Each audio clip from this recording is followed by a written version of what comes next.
తూర్పుగోదావరి జిల్లా గోకవరం ప్రభుత్వ ఆసుపత్రి ముందు పలువురు నిరసన చేపట్టారు. వైద్యుల నిర్లక్ష్యం కారణంగానే మల్లి అనే వ్యక్తి మరణించాడని ఆరోపిస్తూ బంధువులు ధర్నా చేపట్టారు.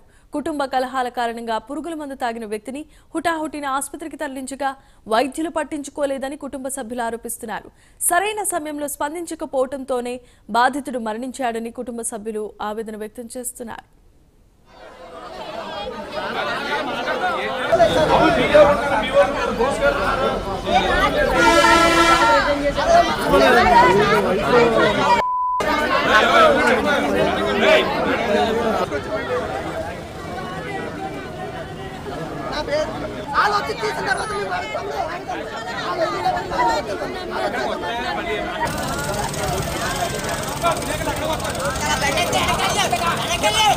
అందరి గురించి మాట్లాడుతున్నారు. మీరు మాకు సహకరించాలి.